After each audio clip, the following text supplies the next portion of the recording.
Il y a marqué dans la Torah, dans la paracha qu'on a eu la semaine dernière, les lois qui concernent les habits du Kohen. 4 habits, des fois il y a 8 habits.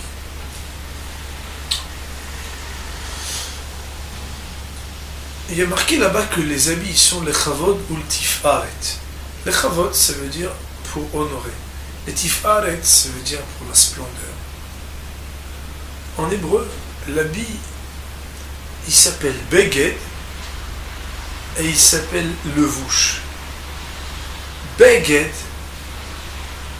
c'est les mêmes lettres que boged, qui veut dire la trahison.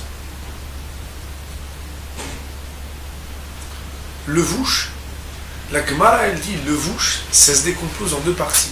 Lo bosh, ne pas faire honte. Il y a une jeune femme, tout le monde connaît cette histoire parce qu'elle est devenue très connue après le décès de la rabbinite. Il y a une femme, j'espère que je vais vous la raconter bien, sinon je demanderai à mes fils si je vais la raconter. Il y a une femme, une fois, elle est venue habiller n'importe comment chez la rabbinite Kanevski. Et là-bas, elle est venue. Il y a des filles de partout qui venaient la voir. Elle est rentrée chez elle. Et là-bas, elle a vu qu'il y a une toute petite fille qui est venue en pleurant pour la rabbinite. C'était la petite fille de la rabbinite, ou d'ailleurs la petite fille de la rabbinite. Elle est venue en pleurant. Et quand la rabbinite s'est demandé pourquoi tu pleures, elle lui a montré son bouton. Qu'elle était découverte parce qu'elle avait un bouton. Un tout petit bouton pour une toute petite fille qui n'était pas cousu. Et elle avait très honte de se promener comme ça. La rabbinite, elle n'a pas pu recevoir cette femme tout de suite. Alors elle lui a dit, je vais aller faire la prière, venez avec moi. Cette femme-là, bien sûr, venir voir la rabbinite en secret, habillée n'importe comment, ça l'a dérangé peut-être pas trop, mais d'aller à la synagogue de Lederman, synagogue du Stapler d'Afrique Kanevski comme ça, c'était pas possible.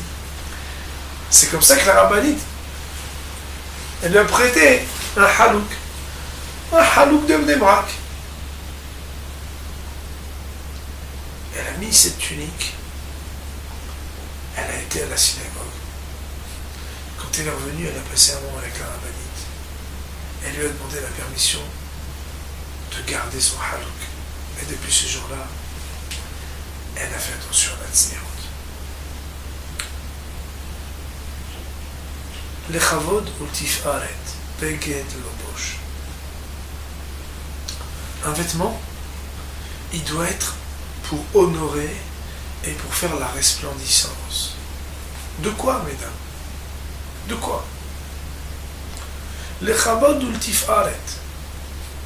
Quand on parle du Kohen, quand on parle de la avoda, il faut que ça soit l'honneur et la resplendissance de ce qui permettait au Kohen d'être honorable et resplendissant. Où? Dans le Beth Amikdash. Il y a des vêtements où on est belle et resplendissante dans le contraire des ambiances du Beth Amikdash. Il faut toujours se demander comment on est beau et resplendissant dans le Beth Amikdash avec tel ou tel vêtement. Des fois, il y a des soirées où quand on arrive, tout le monde nous dit « Ah, comme t'es belle, comme t'es belle, comme t'es belle, vraiment, il y a une seule qui fait les yeux comme ça. C'est celle qui est la gardienne du temple, soit la rabbinite, soit la vieille tante qui est relige, soit la meilleure amie qui est religieuse. Le chavod ou le tifaret, le kavod, l'honneur, et tifaret, la resplendissance, se mesure à ce que le temple, ou ceux qui représentent le temple, ils nous honorent et ils nous trouvent beaux avec notre habit. Sinon, beged, cet habit est une trahison. Beged, cet habit est boged. Il trahit ce qu'on aurait... C'est quoi la trahison? La trahison, c'est qu'il aurait dû faire quelque chose et il ne le fait pas. Il aurait dû faire kavod et tiferet, et moi je l'ai juste mis le kavod et tiferet de l'autre côté. La plupart du temps, mesdames, pourquoi il s'appelle trahison? C'est parce que très souvent, quand c'est Kavod et Tiferet du Beth Amikdash, ça ne peut pas être Kavod et Tiferet 5 étoiles du contraire du Beth Amikdash. C'est pas possible. L'habit le plus important, c'est même pas encore qu'il soit le plus beau.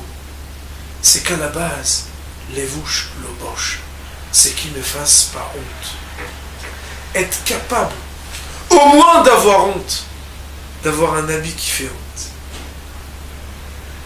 Ensuite, de porter avant tout un habit qui ne nous fasse pas honte, qui ne trahisse pas ce qu'on aimerait être. Et mieux encore, qui soit le chavod ou le tif'aret dans les lieux de prière et l'odorat.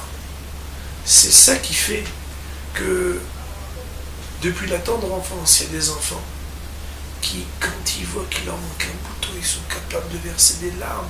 Tellement ils ont dit, oh il va voir, par rapport à ce que vous nous avez enseigné, d'être le chavod ou le tif'aret de la avoda, qu'on doit être à la hauteur de ce que l'on porte, non pas de notre beau corps, mais de notre haute neshama.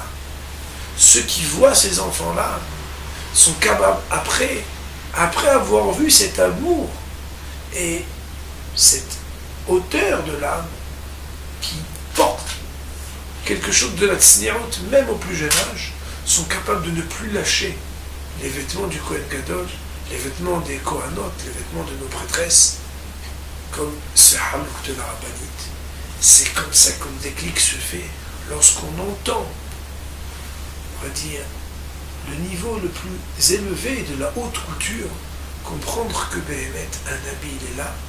Premièrement, pour pas être béguette, trahir. Deuxièmement, l'oboche, il ne faut pas qu'il fasse honte. Mais plus encore, être capable que là où Hachem il se trouve, devant lui, on soit les chavod ou tiferet, qu'on soit beau, honorable et resplendissant.